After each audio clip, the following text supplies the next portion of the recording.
Hey, everybody, welcome back to another episode of Printing's Alive with me, your host, Warren Werbitt, but you know that already. And today we have a new guest on, as always, another special guest, because how could all my guests not be special?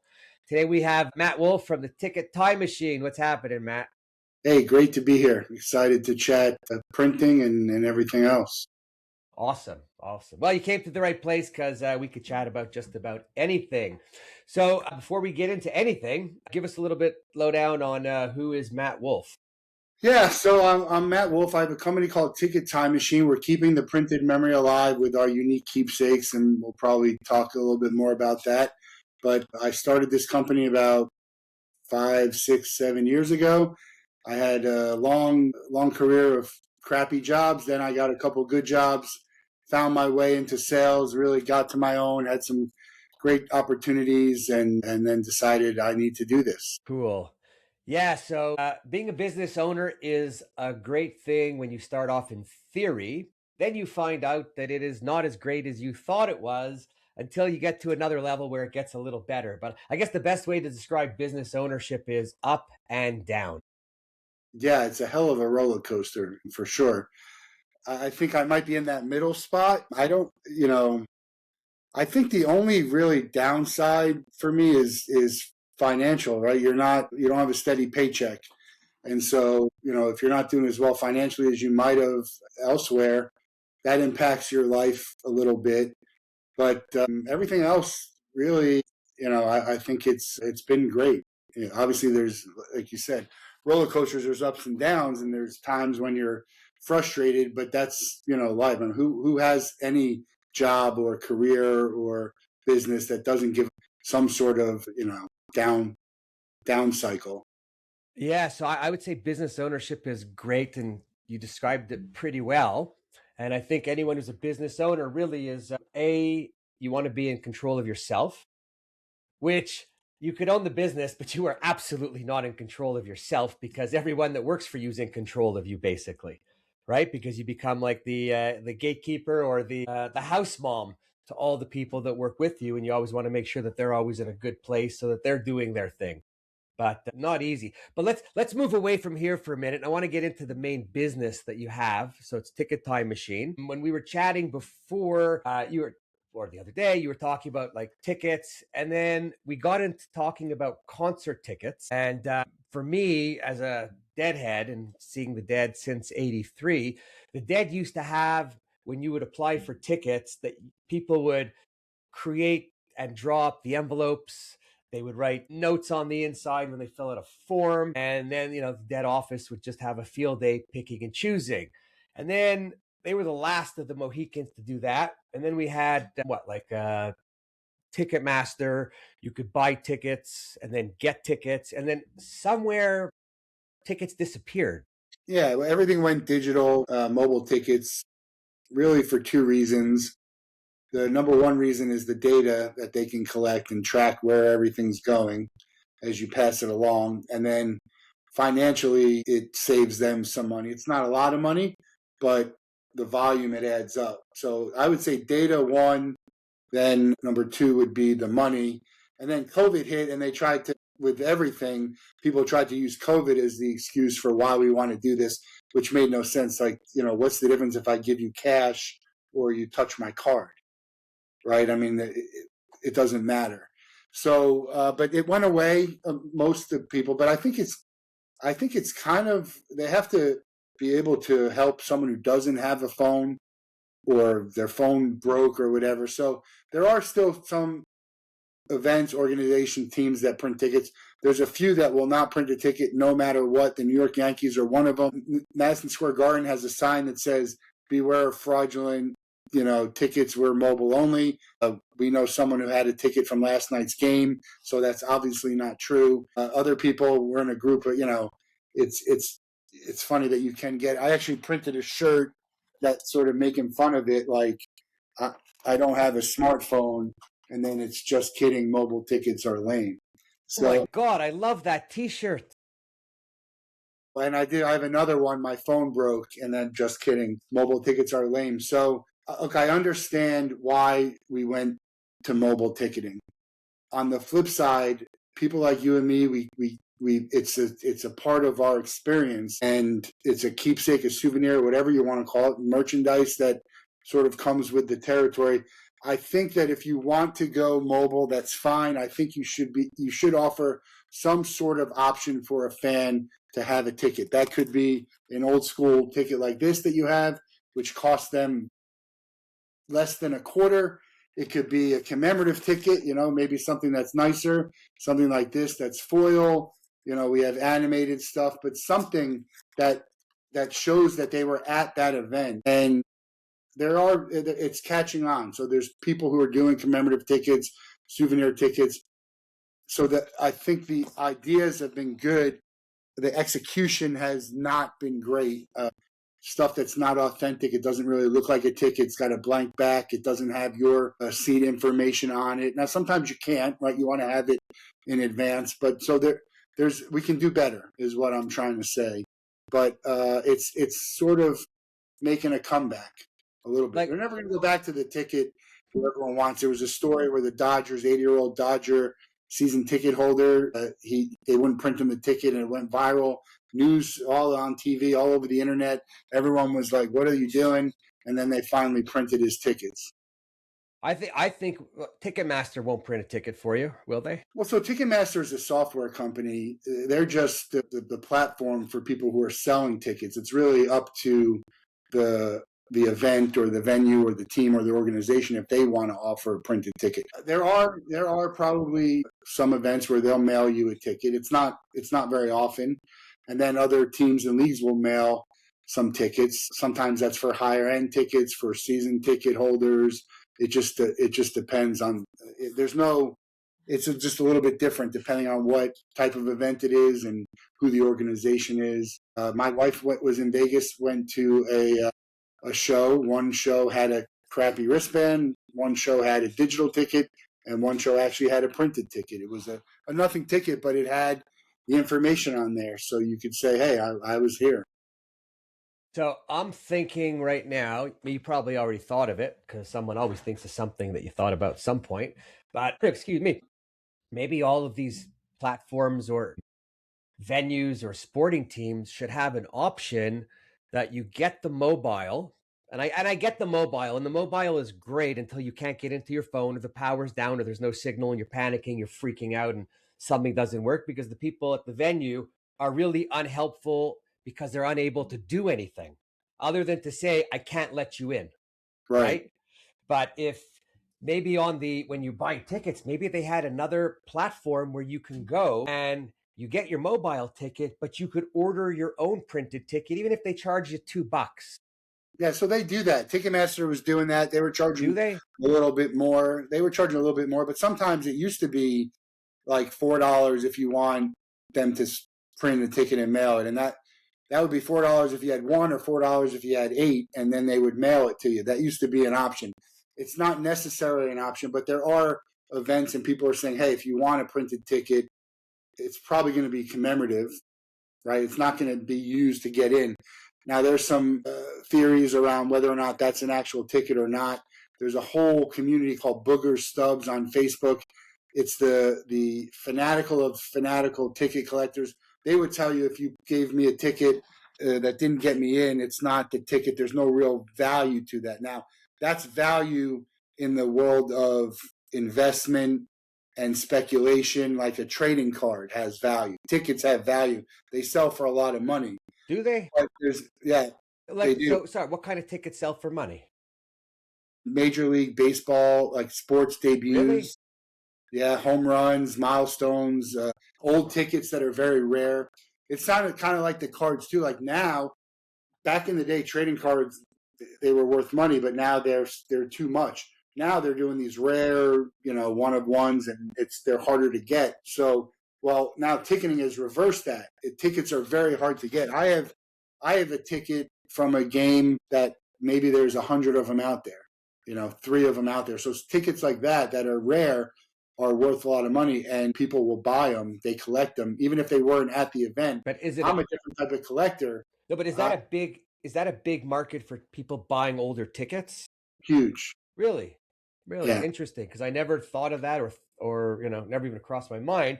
I'm thinking of my buddy who has 220 Grateful Dead tickets that he's framed sitting on walls. Yeah, so that might be worth, like, maybe Jerry's last show, right? Or if there's a show or something happened. For music, that's kind of what it would be, Like, to me, something the that people that keep the tickets and the music are keeping it for themselves. It's not about a price. generally, It's not yes. about And a that's, dollar value, right? well, that's what you would think. And so, in my opinion, like the ticket business, actually, you can get tickets graded, and that's part of what they're worth. The same way you can get trading cards graded. Now, you'd say, I get a trading card, I should keep it in condition. I get a ticket, I'd put it in my pocket, I'd roll it up. So, in my opinion, it should be worth more if it has some character to it. Whereas if you get a ticket that looks pristine, they graded a 10, now that's worth a lot more than something that was, how it should be, because you've had it for 30 Yeah, years. but that's a scam by the people. Who are these graders? Who made them graders? Who gave them? Do you know what I Yeah, I mean? mean, It's that's like, just on the card. somebody identified a few people, then manufacturers jumped on with them, or or I don't know. Yeah, I don't disagree with that. I think it's certainly subjective, and there's a lot of BS around. Bullshit's more like. I have two tickets that I've gotten graded. The first one I got graded was the ticket where I call it the birth of Ticket Time Machine, because this was the game I was at that gave me the idea to start the company. And Cool. the other ticket I have was the one I told you that I have. It's maybe like, I don't know, 3 people have it, and it's a Tim Tebow game. It's the promise game that they lost, and no one really has it. And so he happened to autograph. I have him autographed it. Like, I don't care. This is just authenticated, and this is a grade of a 3. But I'm never selling these, so I don't really care what condition they're in. I think most people that I know or have chatted with, not one person has been in it. Tickets, they're not keeping them for value of dollars. They're keeping it for sentimental value. Put it in the album Right. with the pictures that they took of us at the Right. show, or blah blah So blah. there's 2 segments of the ticket collector, and that's sort of where some of the friction is now, because these people who want the ticket are people who are chasing these milestones and these tickets that are worth a lot of money. Steph Curry's record 3-pointer, Right. Otani's 50-50, debuts from all these major league players, and the Cooper Flag debut and Caitlin Clark. So there's people who collect that, and then there's people who, like you and me, who basically collect what we went to and want to have something. I think you could argue that they're probably upsetting the box office by doing that, coming up and saying my phone is broken, right? And look, if you have a ticket there, why not print it? You're not getting flooded with the requests. So, in my opinion, the box office people should just print it. But their hands are kind of tied. They're told, I mean, I've been told everything. Oh, we don't have them. I'm like, I see it right there. Oh, that one's broken. Well, you just printed it for someone else. We're not allowed to print. Someone gave this. I wanted to speak to the manager, and he gave me like a row of empty tickets. I'm like, well, what the hell am I going to do with this? Kentucky Derby had tickets. People had. The person in front of me had it. They wanted. I said, can I get a ticket? They go, well, it's $250. I said, well, are you nuts? So you have a ticket. The ticket's right there. Just print me a ticket. Wow. Is it because everyone's just lazy? So I mean, I think the part of it is they don't care, right? I mean, if you come up, you say no, they don't care. There's not going to be a huge amount of backlash to that. And I don't really know. Do they think that the printed ticket is going to come back for admission? It's not. That ship sailed a long time ago. There's no going back to it. So just don't put a QR code on the ticket that they're printing. Yeah, I mean, that would. Yeah, I guess you could do that. You could make it so that it's not enterable. They could do whatever they want. Right. But the reality is, even inside, they could do it afterwards or after the game. I mean, they could make money. Just say, hey, it's $5. You want to come here to get $5 after the game, or on the inside. They have the stock there. Why not? So some of the games and the venues have seat locators. So it's like a machine. When you scan it, it prints up this like print receipt. I actually have a print receipt from the first ever Kraken game. Seattle played it was a road game, their first ever game.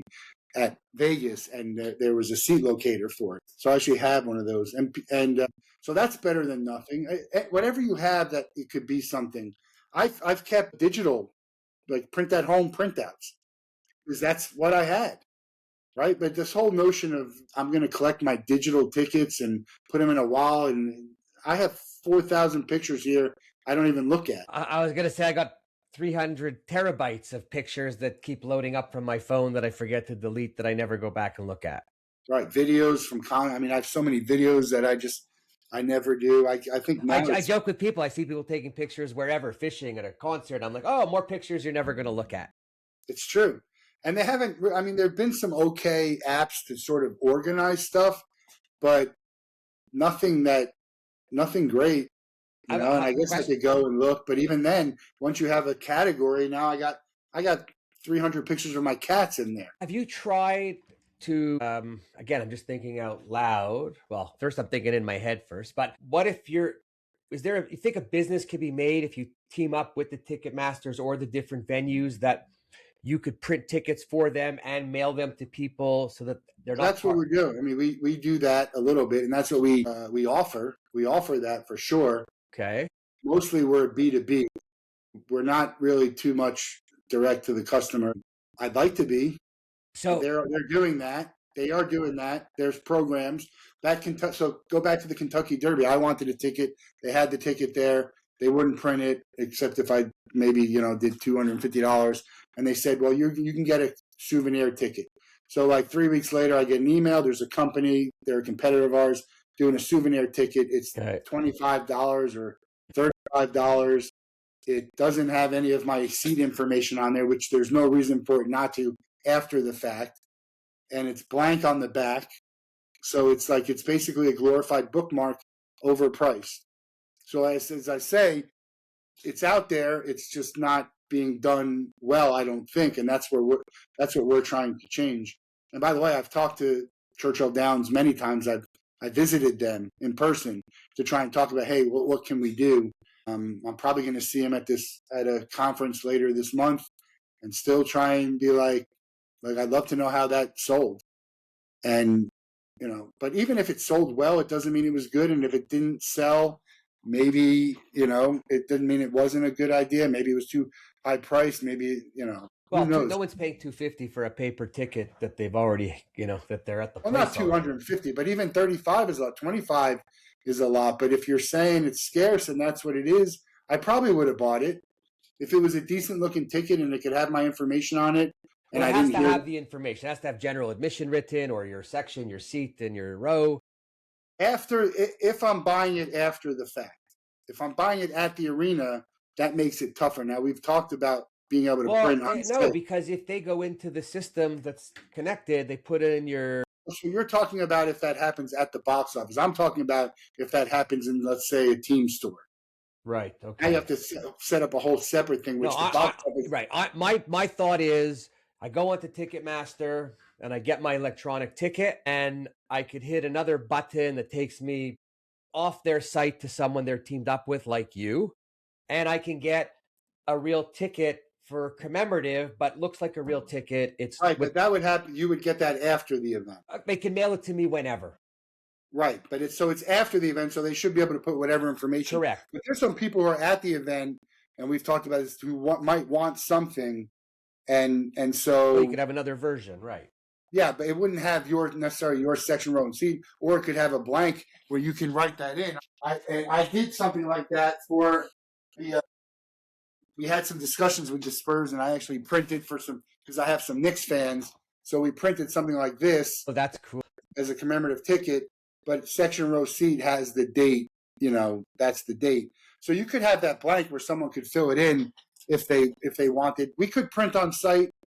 It's certainly there's a cost to that, which is much more than just printing a bunch of. I'm thinking just me being lazy, but liking to have my receipts, my souvenirs. I would buy the ticket online and hit the button and pay an extra $40 to have it mailed to me. Yeah, they do that. They absolutely do. There's people doing that. That's stuff that we're working on. Because I haven't seen it, so until talking to you. Yeah, I wasn't really aware, which also says something else, right? If I want to wear, because I'm going to events all the time. Yeah, be curious which ones.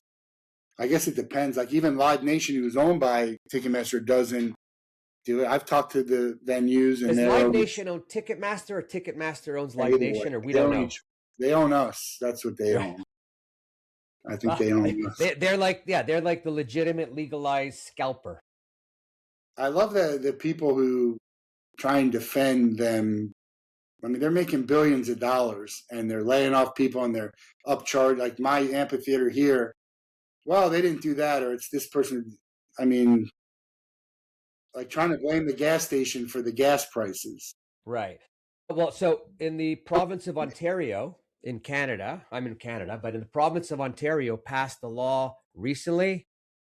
There is no reselling of any ticket above face value. Ticketmaster changed the system so that in Ontario, if someone wants to resell their ticket for whatever reason, Ticketmaster cannot bump up that price. Otherwise, you get fined. And I So thought, there's a sorry, website and called then we're, Cash and hang Trade. on, called Cat. Yeah, they're out of Vermont. The guy created it there, and there everybody's trade your ticket or same price or something, but it's all good for the people. So my feeling about that is if there's a sold out show, there's obviously demand for it, and there could be some type of wait list or whatever. But if you wanted to sell your ticket, you should be able to just sell it back to them, and someone can buy it, and everyone's made whole. But there's, if it's not sold out, they don't, I mean, there are shows that are not sold out that I can get for lower on the secondary market. And so there are times when you got, like, I get tickets for less than face value for whatever reason. Okay, but that's a hit and a miss, and that's a hanging on, and that's a bit of a prayer because we're all going, all the festival goers are all going to Cash or Trade to see what's doing, and you don't want to be till the last minute, especially if you're traveling. But and I don't even have a problem with scalpers making some money because why not? The real problem is when people get on or the bots get on to these sites, Ticketmaster, etc. They get all the tickets, yeah. And they know what's happening, Ticketmaster, right? Like even the dead, there's a call, you got to put a number in to get an email, to get a code the day of. Yeah, they don't, I think that there's two parts to it. One, they're very hard to stop. There's protocols that you can do that probably could stop them from getting, like, how can they transfer and all that. It's very hard for them to stop, and they're probably indifferent. They don't care as much. Back in the day, we used to have a lottery. You'd line up for, an hour before a ticket would go on sale, and you'd get a number, and then they would pick a number out of a hat, and that's where the sales would start. So it didn't matter if you were first online. You could have been first, but then, the number 14. So they start at 14 and then go. So there's ways around it.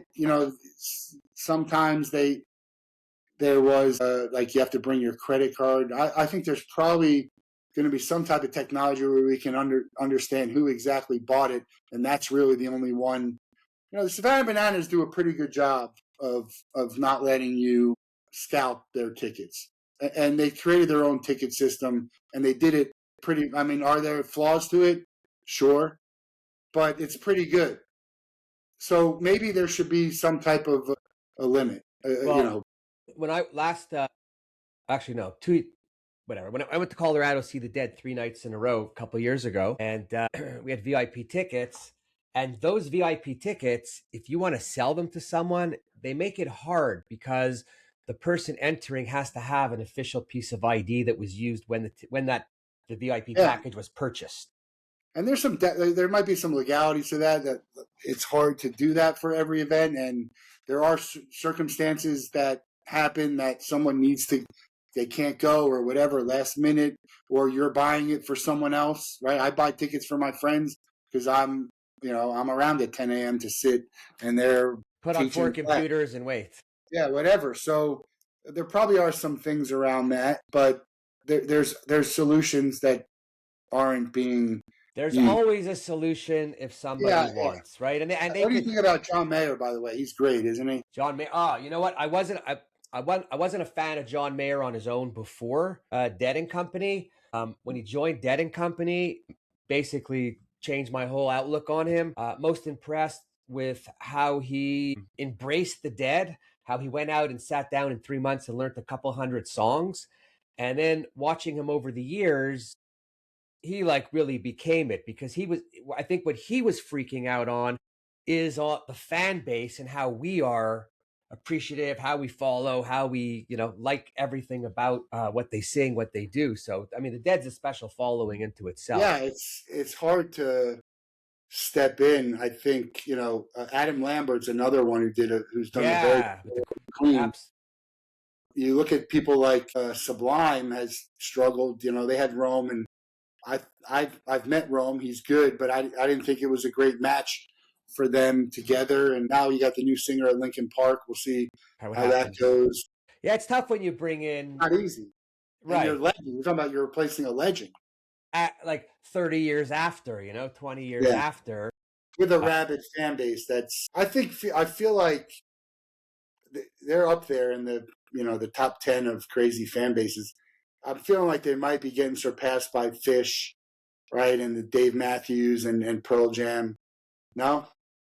No, because I feel like you hear less about the Deadheads than you do well, everyone. you might hear if you're around it. No, fish heads, it's a different crowd, but a lot of it's spurred from the Dead. And Yeah. even now, when I hear people say, "Oh, the Dead," Billy Strings should be taken over for Bob Weir when he dies. Fortunately, Bob did die. What everyone forgets is these are the founders. These are the people that created the movement. And you know what? When you're playing and you're high on acid at 20 and then you're straight at 80, but you're playing guitar, yeah, you're going to be a little slower. No, I just want to hear it. And that's why I don't care if they. I think if you can carry on and respect the tradition, then you should. Hey, listen, Bobby passed this summer and or January, not the summer. And he said the journey's not over. It still goes because I'm going into another universe. And his whole thing was, hey, how do we keep the Dead music moving for another 300 years? Yeah. And I think they can do it, by the way. Well, you know what? My kids are younger. They're into, they've been to 5 Dead shows with me. My son's a little bit of a fish head, guitar head. It'll continue because it's the vibe, right? It's all about everything they do. So, wow. Music. It's, But yeah, the Dead were. I mean, they were the gold standard for the ticket, and it was. well, they were, You knew if you wanted a ticket, you could get one. but they were also creative with everything, right? They actually, unlike any other band, they embrace the fan base. They're appreciative of the fan. I mean, the best thing with the Dead is just you go 3 nights in a row, they're mixing up the songs every night. You go see any other band 3 nights in a row, and maybe 1 or 2 songs changes, and everything else is the same. And most of them are like that. Yeah, Same. and the Dead don't play 3-minute, 27-second radio songs. Yeah. Well, I don't like the longer ones. I'm not as much into the jams as everyone else is, but if you are, then there's that's your And thing. some jams are better than others on different days, So that was cool. Okay, let's move on because music we can go. Let's just talk about business and people. People People. can't live with them, can't live without them. I'm going to make 3 other jokes, but I figured I'd get killed when I got off of this call. So I won't make them. But yeah, so, in all different businesses you've been in, things you're doing, have you noticed any change in the way people deal with people in business today?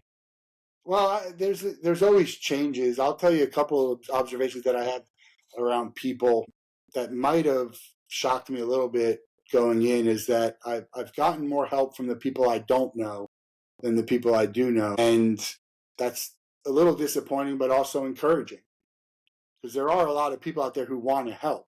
You have to find the people who want to help.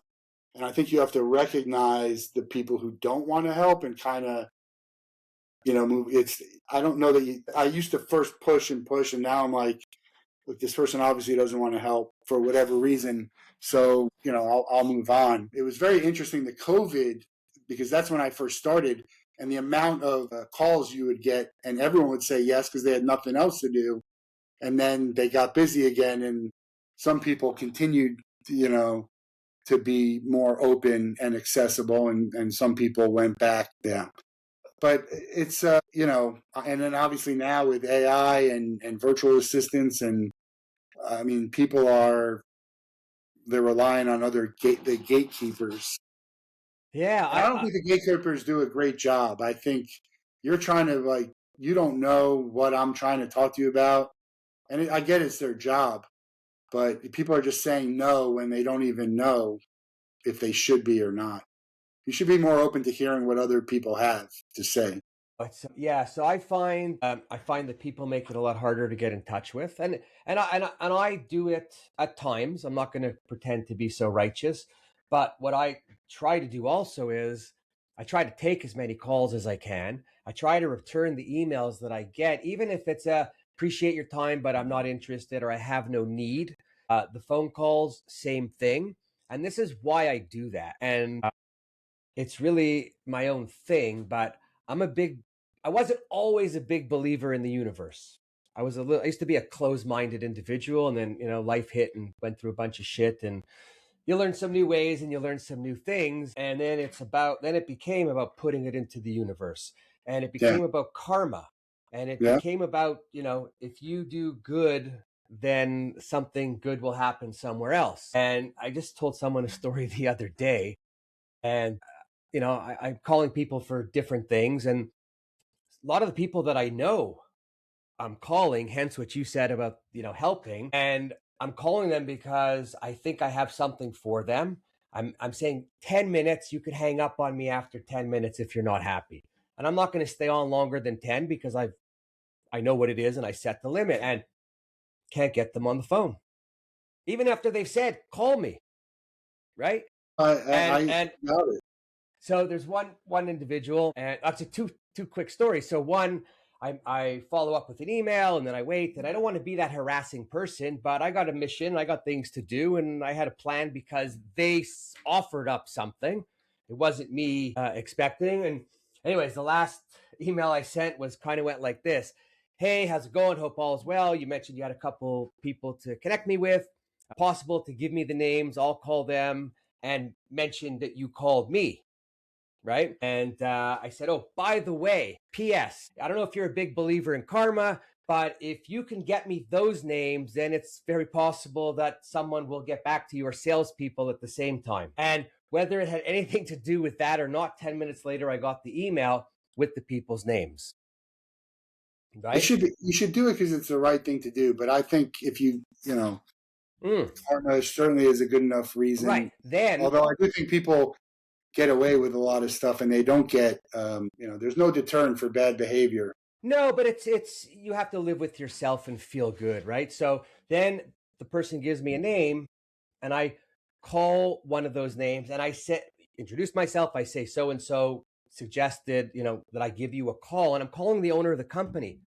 That person doesn't phone me back. How does he know what I'm calling about? Maybe the owner of that $40 million company that uses this person gave the name to me because I have an order that I could do with them.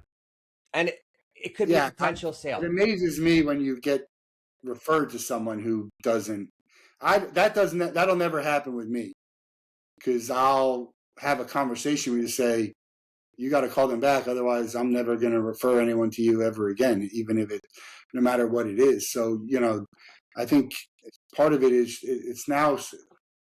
You hate to say it's a responsibility from them to get an answer, but at least say, hey, look, he should try and help, and then they might not want to get involved, and then that might be why they don't want to do it. But it's then it makes it look like it's your fault. But like Yeah, you I mean, just followed, but someone said, hey, I should reach out, so I reached out.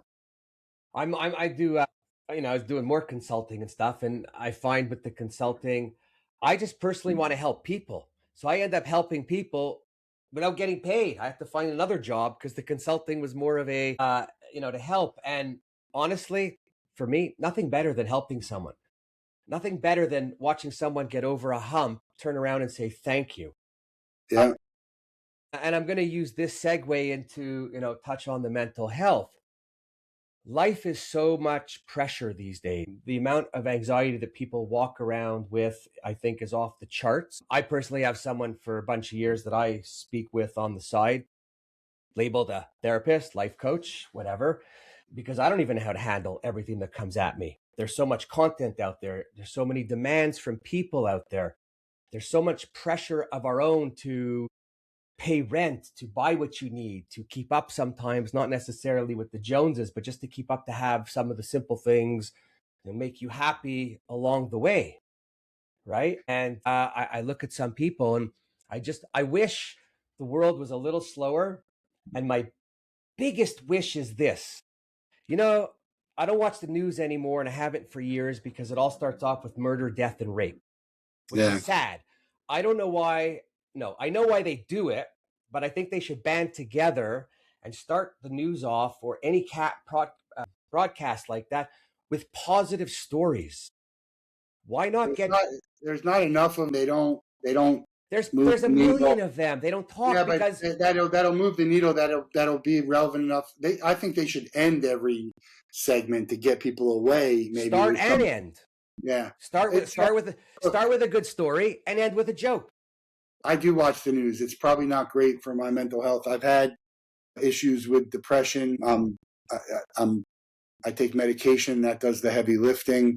I got introduced to someone as I was actually trying to call him to network for the business, and we started talking about the mental health, because he had a mental health issue which is an incredible story. He's still dealing with it. He started an organization called Same Here, hashtag 5 and 5, saying everyone has some sort of mental health challenge that we're dealing with, and he's a big advocate of breathing exercises, and Channel there's a breathing. lot of different things other outside. Let's not just say, hey, let's take some pills, although Oh no, I you might need meditate every pills. day. So let's talk about it. Let's call it what it is. Mental health is health. It shouldn't be the stigma, right? Getting rid of the stigma. So his name is Eric Kusin. He's a very huge advocate. His company, Same Here, or organization, Same Here, nonprofit, doing great things in the sports world for it. And I think, I posted the other day, it was Mental Health Month. Now it's Men's Mental Health Month, but this should be a year-round conversation. We should be able to have, people should be sharing their stories, and a lot of people do. And I've shared my story, which was, I say it was tame compared to theirs. I never thought I was going to end it, right? I felt paralyzed in what I was doing, and for me it was devastating. But I canceled. I had to postpone a wedding. I got married eventually, but it's once you share it, and I think it doesn't even have to be depressing. Just once you share whatever's going on, whatever you're thinking, it feels so much better. You'll really not have trouble sharing it ever again. And the most important thing is, you're going to find you're not unique. There's someone out there who's done exactly what you've done in the same exact situation that you've done. So that should give you some relief in a way. Not that it matters like that other people, but it should give you some relief to know You're not alone. yeah, you're not alone. And a lot of people feel alone, I think, and that's some of the stuff you can't control. There's No, stuff that but you can't control. I'm a pretty outgoing person. I've got a lot of friends, or I could talk to a lot of people. And when I lost my business in 2019, and then I had 18 months of every 2 months a major catastrophe. My mother died, and then my mother-in-law died, and someone stole my boat and trailer, which was worse than my mother or mother-in-law dying, because it was my biggest place where I went for relief and peace. And then two other things. So it was 18 months of hell. I couldn't talk after. Like, I mean, I really couldn't talk. And there's COVID lockdown, and my ex-wife, and I hate the word ex because she really is great. Ex sounds so evil, but Well, some people need yeah, but ex. I understand the ex, but we got to have I would another say name for the good. former. No, it's not. Former makes it sound like I have another one. Anyways, I haven't found the word yet, or my first wife. But anyways, she recommended a life coach who I started talking with. And oh man, just talking to a neutral person. So there's no judgment, there's no worry. Yeah, Everything stays in the call. I basically learned to rethink the way I do certain things, redesign some of my habits, or eliminate some habits. And doesn't make me perfect, but it's made me more comfortable with me. It's made me more aware of my surroundings. yeah, it's not keeping it all in too. By the No, way, no, but worst thing is I could talk about it anywhere at any time, because I know that there's always someone there who's going to appreciate it. I don't care about the ones who don't. right. And I feel better talking about it. And in talking about it, when others talk about it, it's like you have a little huddle after, and it's a little bit of sense of everybody feeling a little better, And right? the thing about what you just explained is that any one of those events could have really wiped you out. And now you have all of them together. It's like some people couldn't deal with one of them. Now I got to deal with it. You didn't deal with this, and now this one comes along, and it's like, what do you do? Well, and the worst part is when one of the things comes along, it triggers something that happened way back Sure. whenever, right? I mean, Everyone that's always why laughs. someone who got molested when they were 4 is still dealing with it when they're an adult. When common sense, or not common sense, you would think, well, what do I care? I was 4, but your body doesn't get Well, rid of it. it's the subconscious, right? Yeah. That doesn't So right doesn't. that's the bottom line is if you need help, ask for it, go get it. You know, I can't say everything's always going to be okay and sunshiny, but you know, there's people out there who want to help and want to listen. And I think that's the important message is that you're not alone. Everyone has something. And so let's talk about it. Let's make it easier to talk about it. And let's actually get to the point where mental health is considered health, right? It shouldn't be any different than, you break your arm. That's a big analogy that Eric likes to talk about. Yeah, and in the world of print, there's four great individuals who created this mental health group, Sheets for Brain, Okay. and I like that. it's, oh my God, it's Jessica and Chris and David and John. Just easy going through all the last names at this minute, but you should look up the LinkedIn group. They have a group It's a called great name. SHE with a little whatever symbol, TS for brain, and look it up and join. And they have conversations and they bring some specialists on. And I remember one session I was sitting in, and there was a bunch of people, and they go out and it's a closed session, and then some people were talking about you know how they feel, their condition, and I remember one lady spoke, and after she said how good she felt that there was people around and that she was able to say it because she never said it before, and the applause, the hugs, the virtual hugs that were coming through were really just incredible. And because I know what I know, I get goosebumps knowing that Yeah. she felt better. And sometimes people you might want to just join this and listen. You don't have to share, just listen. It might make you No, feel better, yeah. hopefully. But something I'm very passionate about. And so, I think obviously everyone's dealing with it. And some people we identified someone as crazy, he's homeless, he's on the street.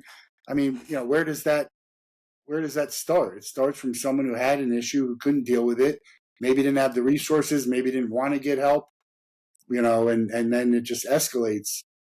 Well, and it doesn't matter if if your mental health affects the homeless guy and the guy you think who has everything Oh in the yeah, of world. course. Listen, There was just another, Anthony Bourdain, remember yeah, the chef Robin Williams. I mean, the list Robin is long. Williams. There was a professional players who've just ended things, a college kid, and now you got AI telling you to do it. Well, so I think you got to be careful with AI because it's a tool. But I was going to say, you said AI telling you to do it. I was going to say that I've sat down with AI sometimes where I found myself with my head spinning, whatever the situation was. Maybe call it 11 o'clock at night, and I can't even call a friend because you just can't call it 11 o'clock at night. And I would go on and I would use one of the LLMs and I would just write down what I was thinking and talking, and maybe ask a question on what I could do, what they would suggest, and the information that came back I thought was really good, and I thought it was good because I have enough, I'll call it training or understanding because I've done it. So it's not the end all of end all, but it can help you get through the night. Right. So I'll retract my statement. AI will not tell you to do it. They won't suggest that you do it. But if you've talked about it and said it's something, an option for you, they very easily could tell you that's the option that you should take. And Right. it's happened a few times. I say that just because I was talking today about AI, and there's a lot of great things that it does, but there's a lot of bad things that it does, and that's people are going to use that for good and for bad and everything. So we're at the I think we're at that point where we need to try and make it, and it's all human done, right? So it's like we're the ones creating this, and there's a lot of bad. So we have to try and get rid of as much of the bad stuff as we can. Because another thing I was telling that I heard somewhere else, someone who was selling AI stuff, is that this is the worst it's ever going to be. It's only going to get better from here. And that's true in a lot of senses, but there's also going to be a lot of problems. Yeah, listen, one thing the internet has done is really brought everything to the surface that existed already. A lot of it we didn't understand or we didn't know about. And then all of a sudden, now that it's rising, it's not that there's so much more of something, it's that we're hearing it sometimes for what it is. And Or it's it makes dangerous. it easier to do bad things. And that's not necessarily the AI, it's internet, whatever it is, it's just so easy to do. And so people have the thought, but they don't have the means or the ideas, and now it just comes so easy. So it's like, all right, let's do it. Yeah, listen, the phones don't help either because everyone's heads down at a bus stop, at a restaurant, waiting in line, doing something. I walk in the morning a lot, and like at an early hour, could be 6:30, whatever. And at that hour, it's kind of funny because everyone out there with me that I don't know, it's good morning, man Yeah. or woman. Good morning, good morning. I mean, after a few months, you see people, so maybe you have a conversation. But then at 8 o'clock rolls around and rush hour starts, and it's not, hey, how are you? It's like, fuck you, get out of my way. I'm in a rush. Yeah. Right. And then I just think that if we could all breathe, and by the way, you mentioned breathing exercises, channel breathing and all those breathing exercises help. And if you're stressed out at any point during the day, I promise you, if you take a few minutes and just do 6, 7, 8, 10 deep breaths, you will feel a little better after. Most of us stop breathing when things are happening or they get tough, right? But it would be nice if more people could just be kind to each other, opening a door, even holding It's it. Thank you. it's just as much effort to do bad things or be mean or say as it is to do good. And so, some people are kind of, they're good people in nature, or bad. They've been taught whatever it is. It's I think there's not as many good people as there should be. And I don't label everyone who's not good as bad. You don't, just because you're not good doesn't mean you're not bad. You I'm could gonna be sort of somewhere in the middle of there. I'm gonna word it different. I think there's way more good people that don't know how to express themselves or to put a foot forward or say something, so they fall into the unspoken crowd. And Yeah, but that's more. I don't know if it's that they don't know how. It's that they're limited and restricted, maybe by organizations, by money, right? yeah, Their job, there's 100 different things, right? Yeah, but I don't know. I think. I mean, if you start to really think about the good people in your life, I have people that I wouldn't say they're a good person, but they're not a bad person. Right, right. Yeah, half full, half empty. How I look Yeah, at it, if you're not bad, you're good. and even the good, even the good people are probably not so nice to some people, and the bad people are probably nice to their friends and whatever, or whatever Well, I benefits. think you have to take out those days that we all have, a few bad days that we probably shouldn't leave. Sure. Where we shouldn't leave the house, and we Yeah, go we out of the never know. house Like looking for you trouble. told me the other day, you were having a moment, and I Yeah, told you, exactly. And you know yeah, what? Instead of going and trying to do what we had a plan to do, it was easier to say to you, like, I'm not good today. Could we postpone it? yeah, and Right. And your but response was no problem and hope you're feeling better. Anything I could do to help. yeah, but don't, yeah, but some people don't. They feel like they don't have the option or the flexibility to do that, so then they go through with it, and sometimes maybe you have to or whatever, but we should always be more compassionate about people, as you say, and that it's a cliche, like we never know what's happening with them behind closed doors and all that.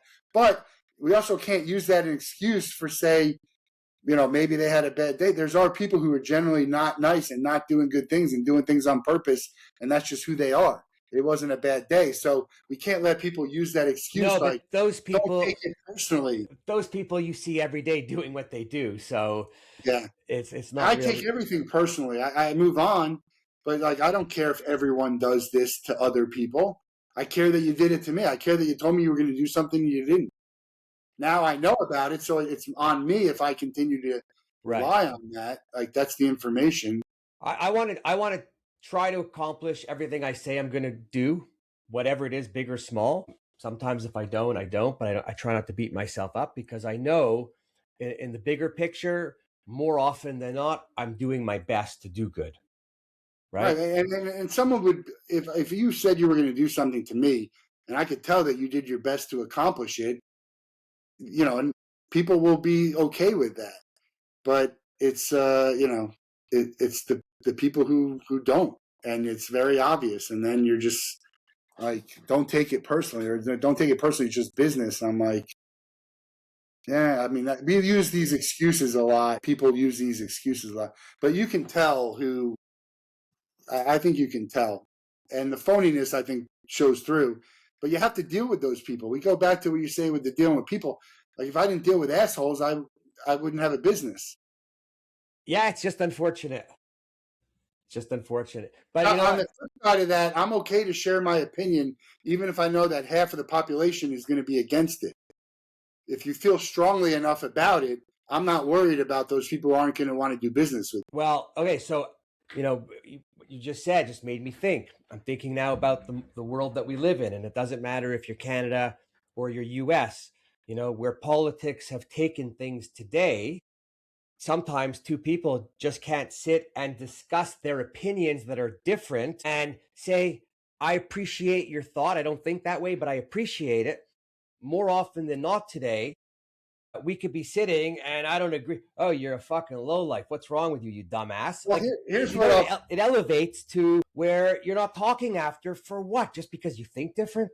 I have friends who are on the other side of what I believe in, and we can talk about it and we can be friends. Most of the time, it's better off if we don't talk about it now because it just is. Because, But the thing is, back in the day, I think what we used to talk about is opinions. Now we have people who are taking opinions and saying they're facts. We're taking facts and saying they're not true. That's very hard to have a conversation with that. And so I think that's where the disconnect has come in politics in the US. I'm sure you can figure out which side I'm on by saying that, but that's what I think it is. And, I think there are bad people in politics that are bad. And I think there's some people who are just, they're not bad people, but it's very hard to think about trying to do that job where you have to try and do what the majority of people are going to want. okay, except we're not going to go into politics because that's going to go down a bad road. But all politicians, okay, 90% of politicians are scum because all they want to do is get in. And when they get in, and I don't care what side you're on, you just want to stay in, right? And then once you're in, it doesn't matter. So you say what you say and you play the way you got to play, right? I think it probably are more than not, but I think I could go on both sides and pick out people that I think that's a good person who genuinely wants to help people. They're for sure a couple, but Yeah. the most part, But I look at all these folks with the insider trading. It's okay when you're a politician. yeah, well, I mean, So anyway, we're not going there. money, but I look at that in the non-politics side of it, and it even goes maybe to the AI thing, is that the people who are the loudest about something are the ones who have the most to gain from it. And the people, right? And so the other people are opposed. It's generally not that they have the most to gain from it. So I kind of want to gear towards the people who are against things and say, well, you have no real reason to be against that. There's no benefit to you to be against that. But everything else these people are saying, whether it was the crypto people or the AI people or whatever it is. Anyway, politics is Even outside of politicians. I'm just talking in general. Right. Oh yeah, if someone's so loud about something. No, there's always good. There's always bad. Right.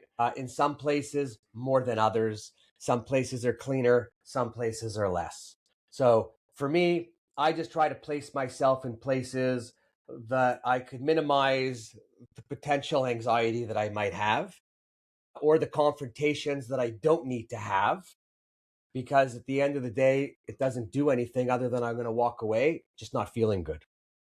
Yeah, I always thought that I was a good person, but if I look back, I would say I probably wasn't, and then something clicked to be like, you should want to do better and be good and every day and do helpful and whatever it is to try and be better. Because I have, I'm a selfish person in some ways, and Are we all? well, some are more than others. I definitely, but it's important that you do good just because it's what you should do, but it helps other people and you want people to do good. I live my life by the golden rule very closely. So I don't expect stuff from others if I won't give that myself. And, I try and treat others the way I would want to be treated, and understand sometimes we fail and we fall short of it, but being honest about it and trying not to make, the mistakes. Hey, if you could own it, if you could Owning it. apologize. That's another big problem about the people is they won't own it. It double down on something. And it's the silliest things that it's going to be found out. I mean, that's how you get all these Ponzi schemes. It's just like you just kind of push and push and push. I'm at a point where I think that we come into the world in diapers. Unfortunately, you leave in diapers. We're only here for a short time. And not long ago, it occurred to me that I'm thinking, we're only here for a short time. Why are more people, me included up until then, not trying to make it a better time? Yeah. Right? Well, on the flip side, you could say we're here for a long time. So it's like there's a lot. Yeah, 80 years ain't that long on average. Well, it depends on what you're comparing it to. Right. Well, not dog years, but you could be lucky to live to 80. My dad next week is going to be 25 years. Wow. He's gone. He was low 60s, I mean, so, and there's this college football player, 18, 19 years old. So, I think you need to, you want to be able to look back on your life and be happy with what you did and who you are and all the things that you've done whenever that time comes. And so you never know when that time's going to come. So don't just wait until the end to try and do all that stuff. No, and you want to be, you want to be able to look back, reflect, and go, maybe I was a bit of a prick back then, but look what I did after and what I learned, and I'm really happy. When you go, you should be going with a smile that you did good and that you made a difference. Unless you're a prick, and that doesn't matter. But and some people just want to stay out of the spotlight and just exist. That's okay too. I think. Yeah. I just want to make everybody laugh. I want more people laughing, because when more people are laughing, life's a lot lighter. Yeah. Right. And it's just, I don't know if I have a favorite, but I actually don't. The name Sam Kinison just comes to mind.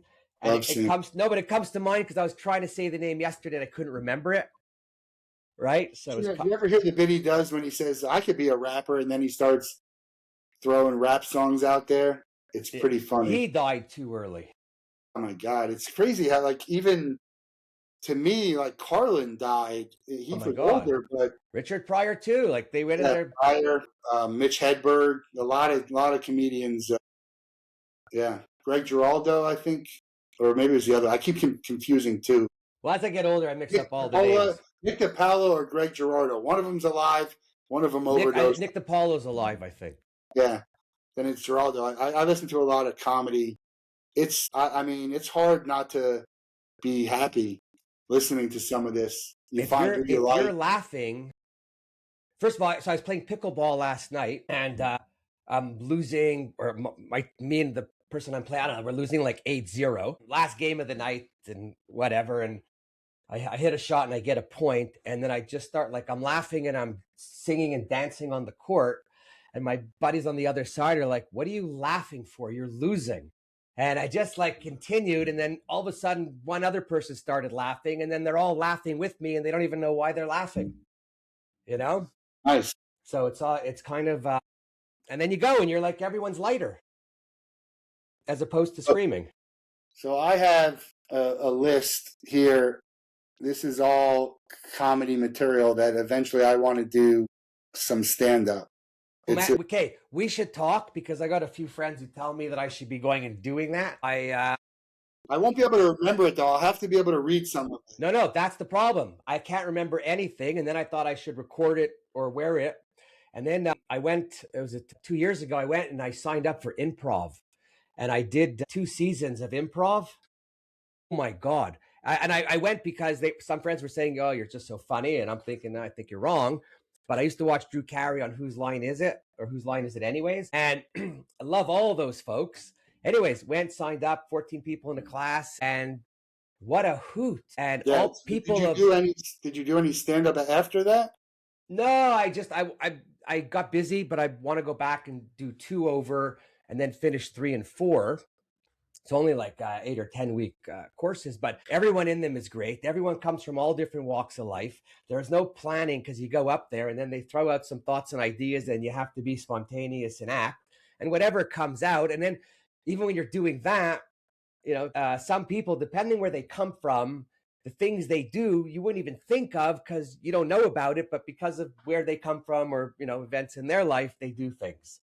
And then so you're learning, you're laughing, you're with all kinds of people. You're finding out that everyone could be good. Well, if it's there, maybe the bad people don't come. And but just the engagement with all of these strangers does something, because when you go other places after, you're almost I'm not gonna say prepared, but you're almost prepared. You're okay. You're comfortable. A lot of people walk into rooms with strangers and they get all little. Yeah. You do some improv, and then I was reading after that. Doing improv is great for sales. Is it? For confidence building, for talking, for yeah, it's acting, tough to talk in front of people, especially if you're trying to be funny and if it doesn't land. My goal will be to just do an open mic one night and just kind of read some shit and see if people laugh. I don't know. I'm sure they have. I think I got some funny stuff, but maybe they might not. You know what? If one person laughs, you're okay. Yeah. Right? Me too. I got a bunch of stuff, and one of them I'm thinking, okay, I could only do a man show because half that stuff, if I repeat it, I'm going to get slaughtered.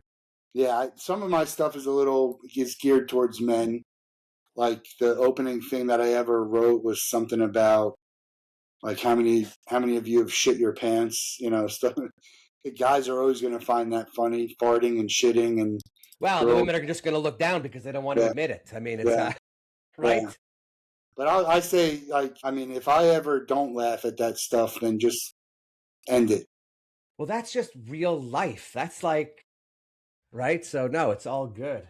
Wow. Okay, we're gonna end this one, and we can do it again because we can go on and on. But 3 great topics today. I've never done all of that in one setting, and pretty cool. I hope the people listening made it to the end. I hope you always make it to the end. If you would reach out and tell me, I would know for sure. But hope you liked it. Matt, appreciate your time all the time. Yeah, great chatting with you. I look forward to hearing some feedback and maybe talking to some people having people reach out. I love to get feedback and hear other people's side of opinions. It's even better if they don't agree with me, right? It's a conversation where everyone keeps agreeing. It doesn't move anything forward. You don't have to agree with anyone, but you don't have to scream at them either. Yeah, we don't have to scream. Right? We could have a conversation. And I'm about as accessible a person as you'll ever meet. 99% of every call, email, text, LinkedIn message gets responded to. Yeah, I'm about the same. I would like to discuss further, though, on concert tickets and how we can maybe do something, or I don't know, but we'll yeah, I got my concert book. This is my book of concert tickets and things that I have in a cool. I got boxes of these and they're all separated, but I got a lot of them. We should have a ticket conference and just have anyone who loves tickets come. Well, they have that. They do have some of that stuff. We just got to figure out, the people would sell. They buy and sell, but it should be more of like a museum.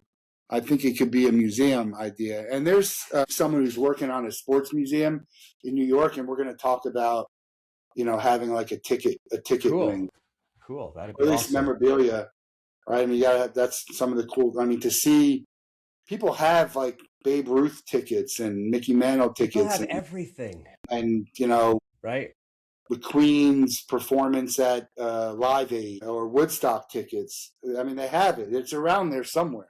Now it's become, again, those are expensive. So people have sold them and people have tried to buy them because of the value of it. And, collectors want to have something cool. So if you have 10, 20 grand to spend, you might buy a Yeah, very no, rare. I'm saying a get together, just people to get together. It's not even about a buy or a sell. It's just to Yeah, just be, show what you got. yeah, it's like a car swap or a car I meet, tried to right? do a Lift your website hood. where people would just post.